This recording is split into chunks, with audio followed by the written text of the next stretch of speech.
organising all these bus trips.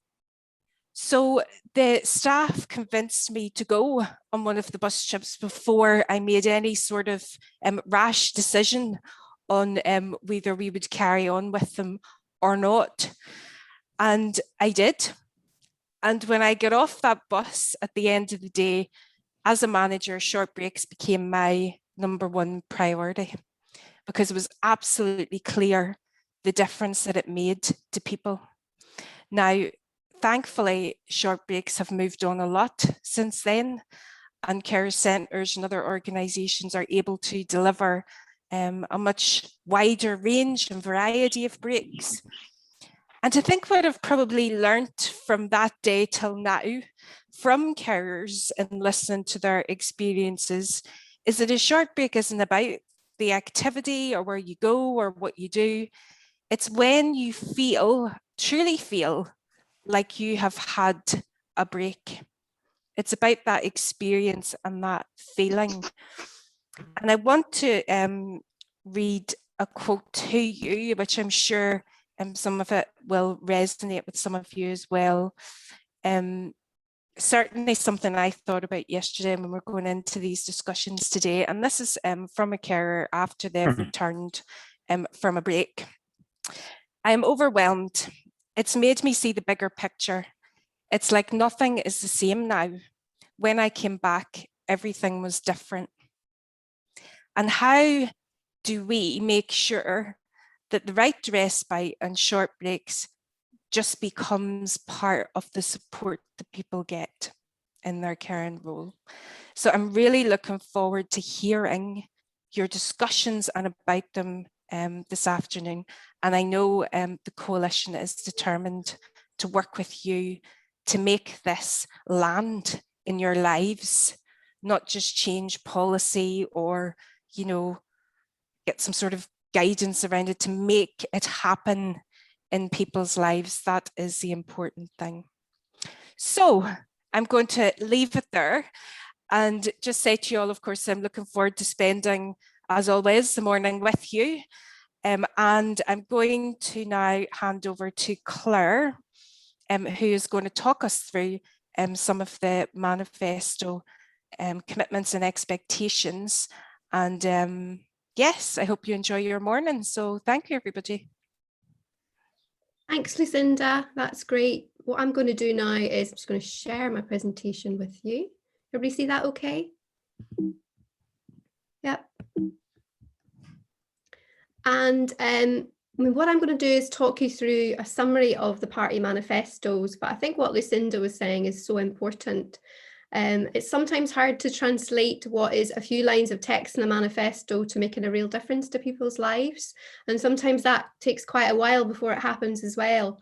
But what's really important, the key element to all this is, carers, your voices, and making sure that what is a few lines of text in the manifesto translates into something meaningful. The only way that can happen is if you're involved in that. We did invite the Minister, Kevin Stewart, along today. He's the Minister for Mental Wellbeing and Social Care and has had responsibility for carers. Unfortunately, he couldn't make it, but he has committed to attending our next meeting, and that will be our AGM. So at that point, he'll probably talk through the priorities for the Scottish Government over the parliamentary term. But we can read a lot in terms of what has been in the manifestos to give us an idea of what's likely to happen over this parliamentary term. And a few of the reasons why you want to look at manifestos is, although there's no absolute guarantees that what is in the manifesto will actually be implemented, it's what we have really to hold governments to account. It's what they promised during the elections. And it's something that we need to keep raising with them and keep making sure that they are delivering on their promises. But it's also, I think, important to note that we aren't restricted by what's in the manifestos. We can be more ambitious than that as well. So we can look to go beyond what they've promised and try and get further commitments for carers. So as I go through them, I'll be concentrating mostly on what was in the SNP manifesto, and that's just because they are now the party in government. But I've also picked out some things from other parties because they'll also play a role And particularly if there's any legislation going through Parliament, they can make amendments, they can put pressure to increase the strength of the legislation, etc. And they also might be opposing some areas as well, and I'll bring those up as well just to show you where that might happen. The manifestos are all quite long, and we're talking about 5 parties, so obviously I've cherry picked. So I've taken out the things which are most relevant to carers, but that's not to say there isn't other things that are important as well. So for example, when you look at employment or housing or education, all those things impact on carers, and all those are areas where you can deliver things that make a real difference to carers as well. So just to acknowledge that, and also to say that although I'm only looking at some things, the National Care Organisations Policy Group is going is working their way through all of those areas, and we'll be making sure we pick up on those too. So I've broken it down by theme, and the first theme is carers assistance and carers allowance. All the parties had a lot to say about this, and a lot of them were saying the same things, which is really positive. It means that the changes are more likely to go forward. But I'm obviously going to start off with what the SNP said. So they have said they are going to increase the value of carers allowance. They haven't said by how much, they've just said they'll increase it in this parliamentary term. They've said they'll ensure an extra £10 a week for more than one disabled person. You may remember previously they had a commitment to providing an additional payment to people with more than one disabled child, and a lot of people were of the thinking, well, why is it only people looking after children? Why is it not people looking after adults as well? So they've changed that. It's now looking after more than one disabled person. And they also plan to change the amount of time you receive carers allowance when you're bereaved. So they've extended that from 8 to 12 weeks. They'll continue to pay the carers allowance supplement, and they have also announced, you may have heard, a double payment in December. So that'll be £460 in total. And that's in addition to the payment that's already going to happen in June. And as well as those announcements, there's other changes that were announced previously. So a lot of this is the movement of carers allowance over to Scotland, which then becomes carers assistance. So they've already announced before that new applications to carers assistance will start in Scotland towards the end of 2021. And then in spring 2022, they'll start to transfer all of the existing benefits over to Scotland. So during this year, the big thing they'll do is consult on changes to carers assistance. So this is starting already in the summer, and they're already discussing it with the experience panels. They're interviewing carers as well on the principles around carers assistance. And there'll be a big consultation on all of it towards the end of the year. So it's going to be a big year for carers assistance, and we hope that it'll deliver better benefits for carers through it. The other parties said quite similar things, which is positive. So a lot of them talked about increasing carers assistance. The Greens said to £105 a week, and the Labour said to a minimum income guarantee. Lots of manifesto commitments around some of the eligibility criteria changing. So for example, Labour has suggested extending eligibility to 20 hours plus caring. Others have talked about the earnings threshold changing and the study rule, etc. So all of those things are likely to be discussed over the year, and we hope that they'll all be picked up. And the Liberal Democrats have suggested a top-up benefit similar to child payments. So again, that could be in discussion. So like I said, big year for carer benefits. The next one I'm going to talk about is social care and breaks from caring. Again, it's going to be a big year for social care. I mean, we've talked previously about the review of adult social care and all the recommendations in that report, the Feely report. And Derek Feely was at our last meeting. So I'm not going to go into it in too much detail, but this has been a big theme throughout all of the manifestos, how that's going to be implemented. But specifically to the SNP manifesto, one of their commitments was to provide thousands of vouchers for short breaks, days out for carers, people with disabilities and families on low income. We had hoped to have an update on this today, but it's not quite ready to launch. But what we do know is it's likely to launch sort of late summer. And it is part of the measures they're putting in place to help the hospitality industry.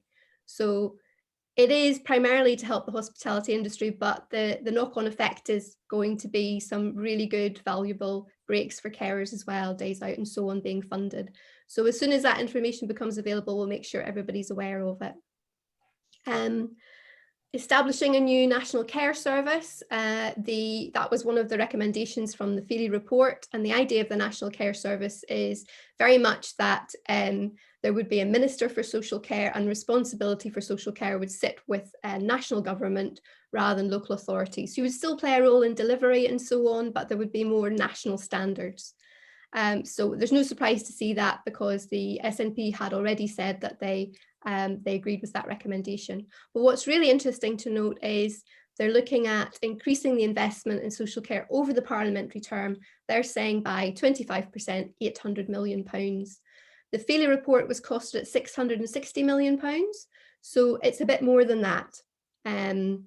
However, the Feely report wasn't fully costed, so it still will be pretty tight trying to get all the recommendations in terms of that. And scrapping all non-residential social care charges. That was a really welcome announcement that the Scottish Government made actually before the election. And we're not sure of the timescales of that yet. We're trying to find out, but we hope it won't be towards the latter end of the parliamentary term and will be quite soon. And finally, delivering Anne's Law. This was around relatives and carers accessing care homes. So having allowing the same amount of access as they do for care workers, allowing relatives to access their relatives in care homes.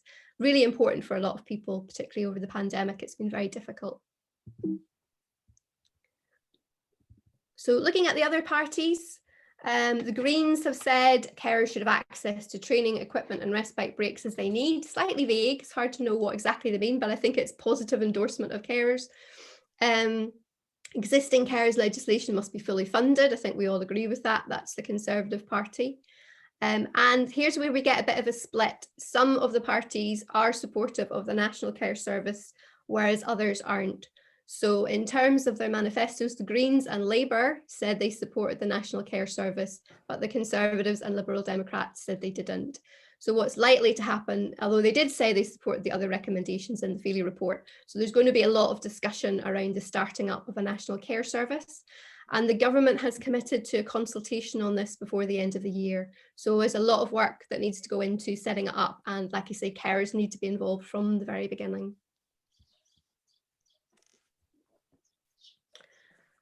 So young carers, not an awful lot, as you say, on young carers. The only commitment from the SNP was to continue the £300 payment. From the other parties, the Greens suggested doubling the grant to £600, and the Conservatives also suggested, and Labour suggested, an action plan for young carers. But however, although there wasn't a lot of specific around young carers, a lot of the other things around social care and education, etc., will be of benefit to them. As you'd imagine, there was lots on health services, or heath services, I seem to have said.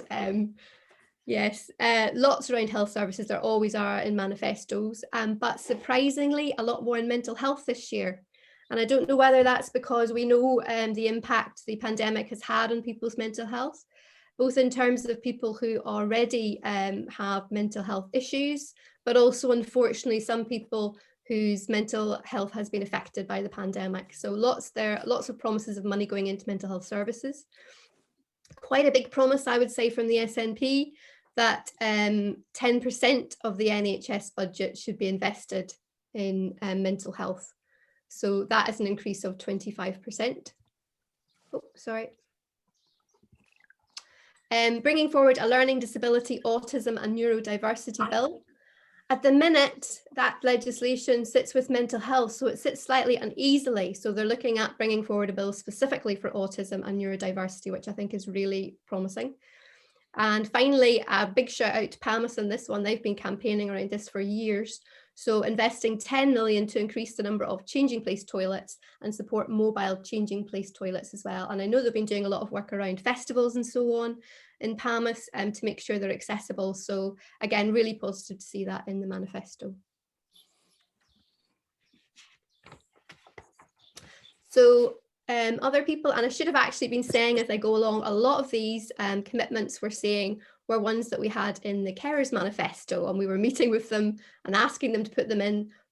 Pretty much all of the ones around Carers Alliance were in the manifesto, and also the kind of social care, although we actually were asking them to go further. So similarly, the health checks and access to flexible appointments for carers were ones that the Greens took out of our manifesto.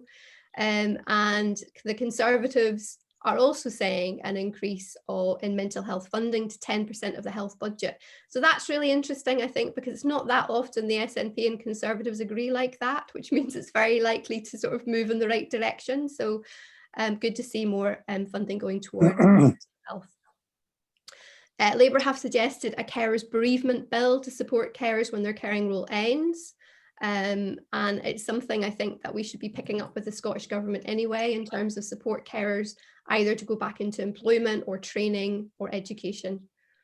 And older carers who often feel that they're not supported as specifically as they could be, there's a suggestion about a support strategy for them.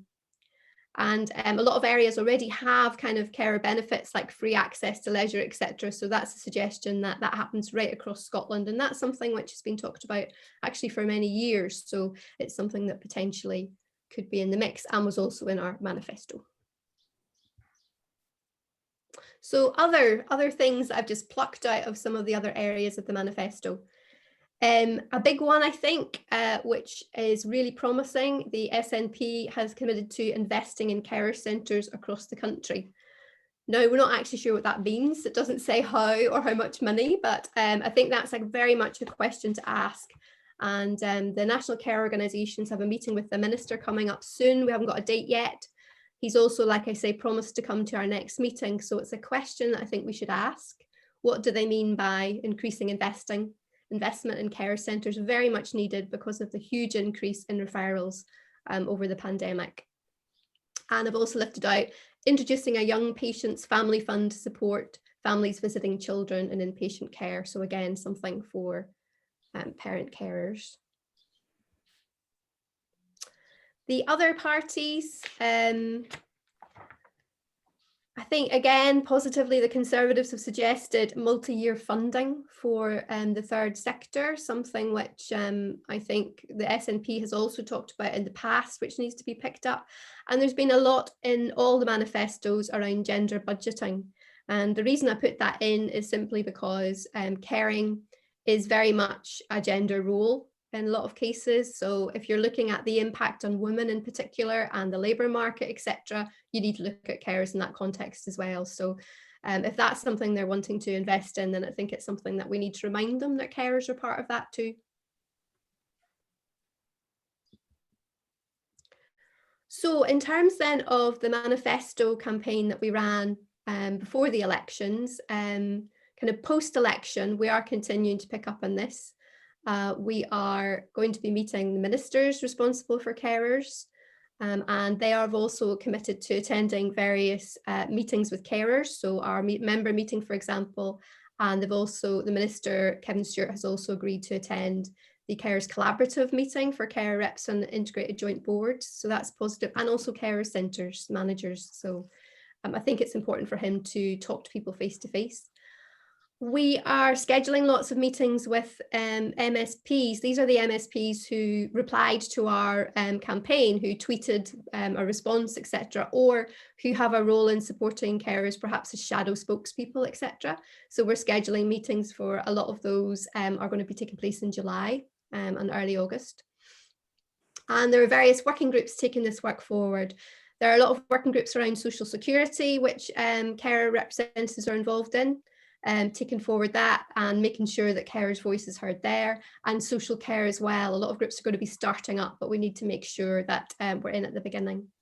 And like I say, just ensuring there's care involvement at all levels and from the beginning. And I would just say the right to respite, it needs to be an early priority. That's obviously going to be taking up a lot of the agenda as we go on, but I think it's important to note that we need to keep pushing for that as an early priority, because of course, when you look at a manifesto, there's so many competing priorities. There's only so much money, so we just have to make sure that carers are near the top. And I've just finished with this quote. This is from Derek Feely, who gives some great quotes, I have to say. So the full quote was, he thought in everything we're developing, there needs to be a relentless focus in involving people, including users of service, carers, etc. So I like that. I think we need to keep the relentless focus on involving carers in all of this and keep having these conversations. But that is my presentation.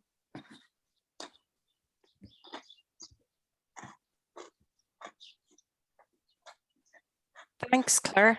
I think we'll just go straight into any questions or comments. Is that right? That's what we're doing just now. We've got a few minutes to do that. There's been some questions in the chat, but I think Shabana has been helpfully replying to those as we've went along. So if anybody has got any questions, now would be your time to ask on any of the input that Claire has just given. Hello, can I? Yes, yes. I was late getting into the meeting. I only got in about 10 minutes ago because although I registered back in, I think it was the 8th of June or something when the registration came in, I couldn't find the invite to the meeting. So I think Claire picked up my thing and sent up my email that I sent out this morning. And so I've only just come in about 10 minutes ago. Is there any chance we could get the slides of this talk? Yes, Maureen, and there's been a few people that have asked that. So yes, we will make those presentations available to everybody afterwards. No problem. Thank you. Does anybody have any other questions or comments? Yes, I've got one. No, I'll go. Go on ahead. On Respite, but there's a couple of questions on this. One, it stands for carers, and now they're not really entitled to a lot of the services by law. And this is what means the same throws everything out, even at Respite, because they come up with these assessments and reassessment. And every time the council comes up with a reassessment, it means somebody's care is getting cut down. And to me, the care is just as much important as Respite. And the laws around the Respite and short break services is really making people not want to use that service. The reason because what you get in charge and that, not long ago there was a questionnaire came out and asked, one of the questions that asked me, do I look after our own self-direct support budget? I don't even know what my self-direct budget is. I look after two carers, two people that need care, and one's intense care. But I don't control the budget. So when it comes to me using short break service, I don't get the amount of money that I should get for actually doing taking them the break or that, because carers come in and they only get. It's like the easiest way to me explain this: if 3 people go on holiday at a short break service, they're done by each a share, so that's a third each. So that's if one person needs 2 carers, so you get a third for the person that's going. And for the 2 carers, you only get a half of the care support, half the allowance for the person, even if it's a paid carer. Now, I know in my lassie's one, because I did one for my lassie when I trained at Disney World, and her allowance for going on into Respite is £1,760. That's what it costs. I got the bill. But me taking her to Disneyland was 700. What was it for the cabin? Now that was counting all the expenses, was £790. I only got 2/3 of that back. Can I maybe just come in, yes. Frank? Is that okay? Sorry, Claire. Hi, Frank, by the way.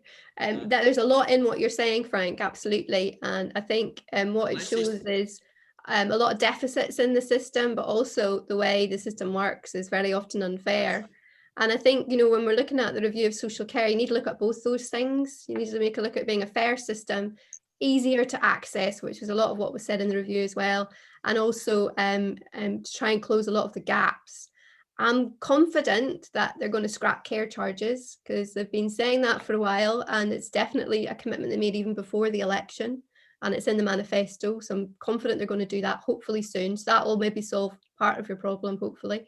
But there's other things as well. There's a whole system change that needs to be looked at. The idea of the National Care Service is to have consistent national standards. And things like looking at the employment of people and the pay and conditions of workers, and the right to respite is part of that whole thing as well. So all I can say to you, Frank, is it's never easy. We hear these things and we know that it's always going to be a bit of a slog to get there. It's, you know, never an overnight thing, but it's something that we will be definitely focusing on and working on over the next year. And I also actually, if that's okay, pick up on one of the questions in the chat box, which is COSLA. So it was Fiona Purchase asked, I was wondering where COSLA sits now on the Feely report recommendations. So I was on a panel meeting with the COSLA rep just a couple of weeks ago looking at the Feely report, and they are happy. They have said they support most of the recommendations, but they're not comfortable with the National Care Service. So that's where they sit on that. So I suppose in terms of that, there is persuasion that needs to happen with some of the parties and also COSLA in terms of bringing that forward. For COSLA, I think for them, it does take some of the responsibility away from local authorities and puts it towards national government. So that's maybe what they're not comfortable with. But as we kind of said in the panel, a few of us said this, that clearly service users and carers are very much in support of this move. They've made it very clear in the responses to the recommendations. So to me, that's a mandate for it to happen, because it really should be carers and service users that have the power, and we should be listening to them. So however, the short answer is COSLA aren't in support of a national care service. Okay, thanks, Claire. We've got Susan and Maureen who've got questions or comments. Remember, please, as well, that there will be plenty of opportunity during the breakout sessions later on this morning to share more views and comments that you have. So, Susan. Thank you very much. I'm Susan Chambers. I'm the convener of PASDA, which is a support organisation for carers of adults with autism in Edinburgh and Lothian. And our concern is about respite. And it's mentioned everywhere at all times. And we've written to the government many times. And there seems to be three strands to government policy: carers allowance, respite, and young carers. And we don't fit any of those. My concern is about respite. What does it really mean? Because before the pandemic and before any of these reviews, respite is not easy for families with adults with autism, because it would take years for anybody to understand your family member in order to give the carers any respite. Whereas our understanding is that respite is mostly about your cared for family member going into some sort of care home or other temporary situation, and that just would not work. It will just not work. And my other concern really is unpaid carers here. When you talked about the Feely review of the National Care Standards, does that apply to unpaid carers? Yeah, no, thanks, Susan. And the points you made about respite are very well made, and it's going to very much make up the discussion we have and the presentations we have when we move on to the right to respite. So I know that part of Dawn's presentation, and I'll touch on it as well, is about how you define respite, what different services it includes, and making sure that there's something there for everybody, because every care is different. You can't have one size fits all. So we'll be touching on that, and you'll also have the opportunity in the discussion groups to talk about how you would like to see it shaped. So we've got representatives from different groups around today, so there'll be different views coming in, but we need to make sure that any right reflects all those needs and all those views. So thank you for that. And then the second part, remind me what the second part was, Susan, sorry. The second part about the Feely review, the National Care Standards. Right. Yes, no, carers were very much consulted in the Feely review. We had ourselves, I think, about 6 meetings with Derek Feely, and we fed in responses, as did the national care organisations, and he did take a lot of that on board. There is a whole chapter on carers, and Derek Feely himself said carers needed to be an early priority, and he described them as being the cornerstone of social care. The right to respite was the main recommendation for carers, but there's about 5 in all. So I think carers were fairly well reflected in the report. Obviously, we'd always want more, to be honest with you.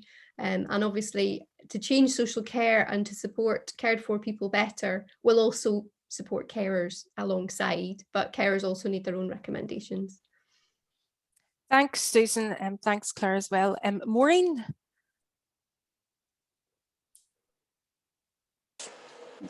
It may already have been brought up and I may have missed it, but are they doing anything about the fact that with the carer's allowance, if a carer is given allowance, the person that they care for have their money reduced by the equivalent amount?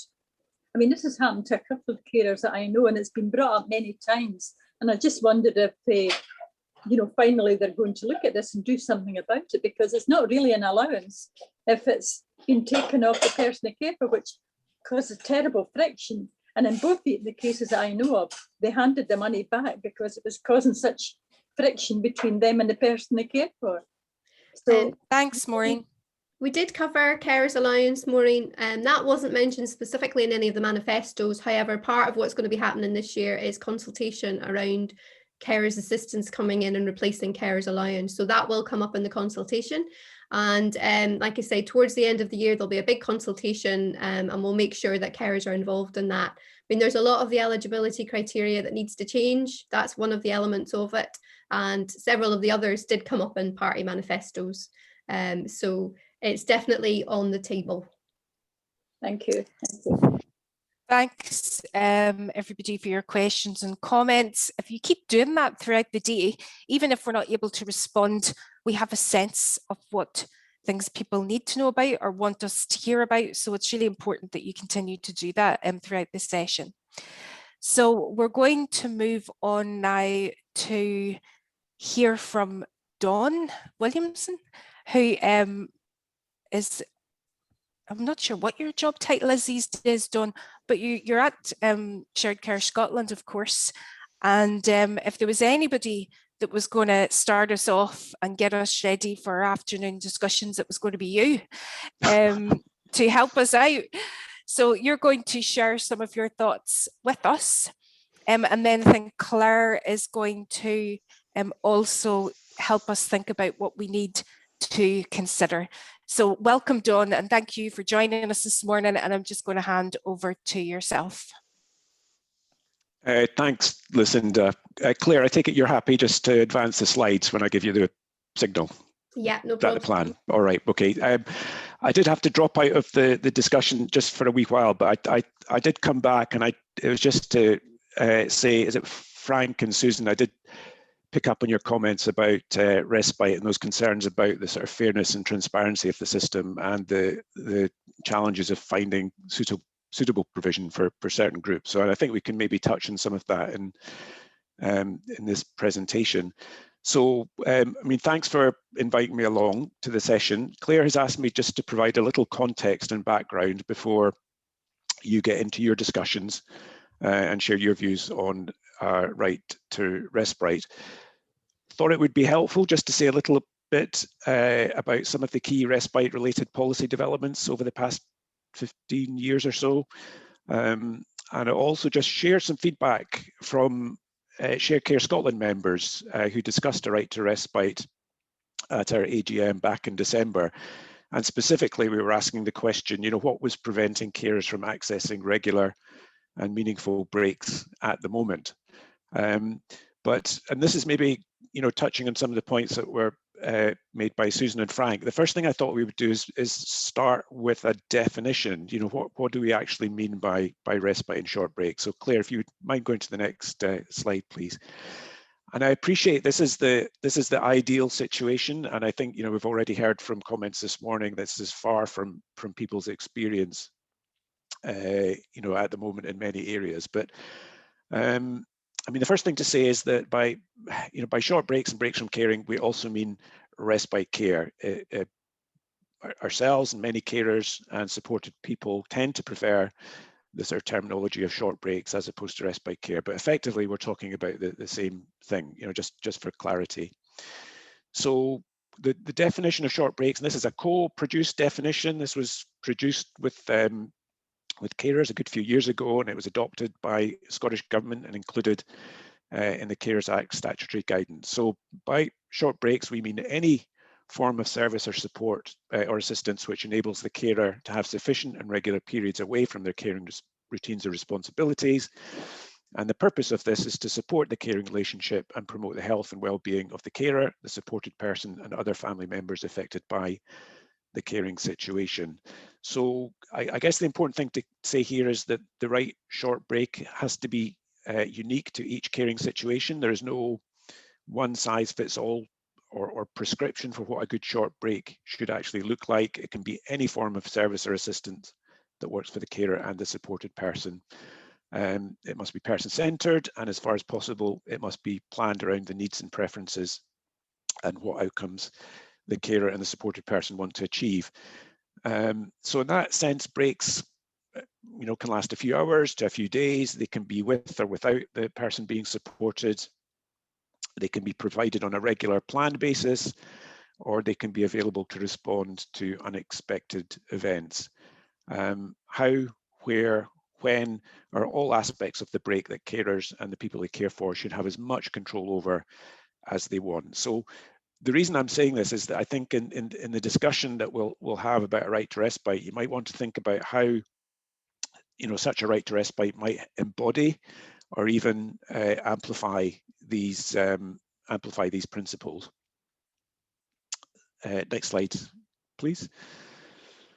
So that's all rather technical, a sort of technical definition, but I think the important thing is to say in whichever form or whichever setting breaks are provided, they should be about fun, companionship, the opportunity to develop new or existing interests, and the opportunity to have a normal life alongside caring. Next slide, please, Claire. So just a little bit about the policy development over the last 15 years or so. We know the importance of breaks has been known about for many, many years now, and there's been various efforts over the years to try and improve the range and availability of short breaks provision. So we're just going to have a quick overview of key policy commitments and manifesto commitments that have taken place over this time frame right up to the present day. And we'll start back in 2005. It's a bit of an arbitrary date, but it was the date that I started with Shared Care Scotland, and it was the year that there was the publication of the Care 21 report into the future of unpaid care in Scotland, a huge, comprehensive and wide-ranging review of caring commissioned by the Scottish Government. There was very strong support within that review amongst carers for the adoption of a rights-based approach to carers within government and public services, a strong desire amongst carers and representative bodies to see carers' rights enshrined into policy. So the view was that any person with a caring responsibility should have the same rights and the same opportunities as other people with non-caring responsibilities. So this includes the right to choose an appropriate level of caring, to have a work-life balance, and the right to play an equal role in society and the economy. And importantly, what the report also did was to promote a vision that by 2014, carers would have a statutory right to regular breaks from caring. And carers felt very strongly in the review that they should have the similar protections to employed people. In other words, there should be a right to time off and a right to paid vacation as well. So we jump ahead to 2007, and this right was picked up by the SNPs in SNP's 2007 manifesto, and they said within that manifesto that by 2011, carers in greatest need will have a guaranteed annual entitlement to breaks from caring. So we're slightly qualified by the phrase that those in greatest need, and it also referred to a minimum entitlement. Now this was never progressed, and it was never entirely clear as to why that wasn't progressed. There was certainly a lot of work that took place at the time just to sort of cost things out and look at the different ways that such an entitlement might be introduced, but it was never finally implemented. Although what the government did do was take forward other initiatives that helped to develop more innovative approaches to short breaks, and this included launching the Third Sector Short Breaks Fund, which was launched in 2010, and also wider policy developments such as the National Carer Strategy, Caring Together 2010 to 2015. And that strategy also further emphasised the importance of providing flexible, personalised short breaks to carers. We now move ahead to 2011, and we've got another manifesto commitment from the SNP, and this is about increasing the amount of respite care, both day and overnight provision, by the equivalent of 10,000 weeks over a 5-year period. Of course, the SNP were elected and funded, were elected and they provided the funding to local authorities to increase provision. However, there was considerable debate as to whether those additional weeks were actually achieved. And I think, the final data that was produced in 2015, looking back over that period, strongly suggested that at least half of local authorities had actually seen a decrease in respite provision over this period. So in fact, that sort of target had not been met. And in fact, as I said, in at least half local authorities, they were reporting less respite provision than 5 years previously. So we now go forward and to 2018, and this is when the Carers Scotland Act came into effect on the 1st of April 2018. And as you will be well aware, this introduced a range of new rights for carers, and this included the right to have an adult care support plan or a young carer statement, which would take this preventative approach to identifying carers' personal outcomes and needs for support. Now, the Act does not set out any specific rights in relation to short breaks. However, what it does say is that when carrying out an adult care support plan or young care statement, the local authority must give consideration as to whether any support that is found as being needed should take the form of or include a break from caring. And then, of course, the duty, the requirement to meet those needs would be subject to local eligibility criteria. So if carers met a certain threshold, then the local authority would have a duty to meet those support needs, and that would include the provision of breaks from caring if that was if these were being assessed as being required.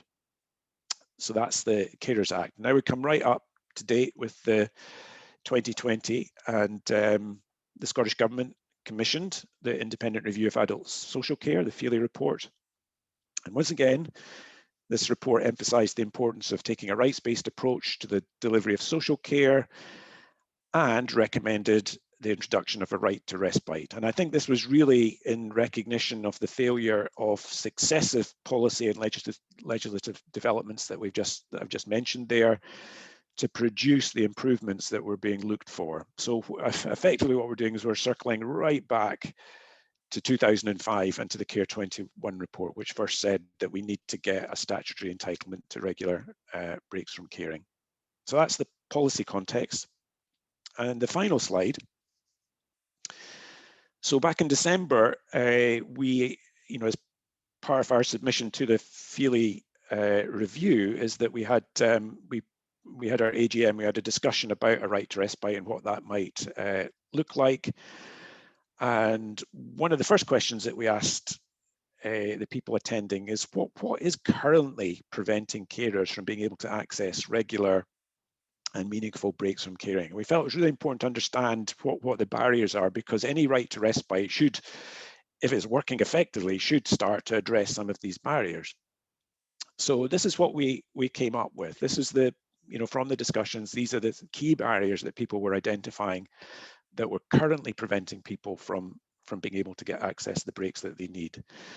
So we've got a lack of investment or lack of sufficient funding for short breaks provision, and no ring fencing of Carers Act funding, because we know there's been a significant amount of money has been attached to the implementation of the Carers Act, and a lot of that has been about trying to provide sufficient funding in order to increase short breaks for carers, but we're not seeing that being ring fenced. Affordability, many carers simply can't afford to pay for respite if they're having to pay for it privately or even make a contribution to the break. We've talked extensively about eligibility restrictions, which prevent people from getting a break until it becomes critical, which is sort of clearly not meeting the whole sort of preventative agenda. There's this lack of awareness and information about what is available and what carers are entitled to. So people simply are not informed that a break might be an option for them and help to actually be able to access the support that they needed to take a break. This lack of consistency in what carers are told about short breaks and what they receive and how decisions are taken, and generally that sort of variability of short breaks across the whole country. We've got an incredibly sort of bureaucratic system which puts far too many hurdles in front of carers in order to be able to access breaks, and it puts carers off even considering asking for help with a break. We still have a very impersonal assessment process as well in terms of determining what people need. Coupled with that is this idea that there's very limited awareness of what alternatives there are to more traditional models of residential respite care and what might be more appropriate. And there seems to be little effort actually being made to try and facilitate the development of new forms of service or new types of provision that actually are much better at meeting people's needs and preferences. So that sort of brings it on to the point of limited choices. There's simply a lack of suitable short breaks options that are flexible to individual needs and circumstances. And then there's that old one of guilt that carers are still feeling terribly uncomfortable about taking a break and leaving the person that they care for in the care for others, and perhaps not trusting that they will be properly looked after during the break. So I guess the point of saying all this is that we've really got to think about the form that a right to respite might take, and will it help to overcome some or all of these obstacles that we've identified, and perhaps there are other obstacles that we haven't talked about here. And if not, what else, apart from, if we are thinking about a right to respite and what that might look like, is that, if that's not going to overcome some or all of these obstacles, what else might need to happen in order to make that right be effective? And I think that's me, Claire. Thanks, Dawn. I'm just going to pick up from where Dawn's left off before we go into the discussion group. So Dawn's already covered this, but this is the recommendation in the Feely report. So carers need better, more consistent support to carry out their caring role well and take a break from caring. And I think I've kind of highlighted some of the words because I think it's important not just to talk about the right to respite, but also to recognise that Feely was talking about regular access to quality respite provision. So that means a lot more short breaks being available to people and being given a range of options. And I said before that Feely has provided us with some great quotes. This was actually not a quote from the report. This is one that he sort of said in one of our meetings when we were talking about the need for carers to have a right to respite or short breaks. And he said, not only are carers indispensable, they're also human beings and need time off like the rest of us. That's an investment I think we ought to make. And I think that's really important. We shouldn't forget that. The whole Feely report is talking about a human rights approach. And unless carers have a right to regular breaks, then they aren't able to access their human rights. And just the rights that workers have in terms of having breaks, or when you look at sort of childcare and all the investment in that, we need to sort of make sure we think about short breaks alongside that. So a few people have talked about why is it kind of called respite, and then sometimes it's called short breaks, sometimes it's called replacement care. There's a lot of definitions, and respite is one that isn't used very often actually, and it isn't used in the Carers Act at all. It's short breaks in the Carers Act. So we are talking about a right to respite, but the other terms are pretty much interchangeable. I think breaks from caring is quite a good one to describe it, but in the context of today, the only reason we're using the term respite is because that's the one that's mentioned in the Feely report. And perhaps we all need to agree a term and stick by it at some point, which would be helpful. Perhaps that can be part of the process. I'll not go into details in this. This is something that Dawn has covered, but just to make the point that what do we mean by respite? It can be all sorts of things. You know, I just did a word cloud on this. Some of the things, that doesn't even cover all of it. So sometimes it's something specific for the carer. It might be even a cinema trip or a walk or a meal out. And sometimes it's replacement care. So it's things like a residential break for the cared for person or an activity club for them, etc.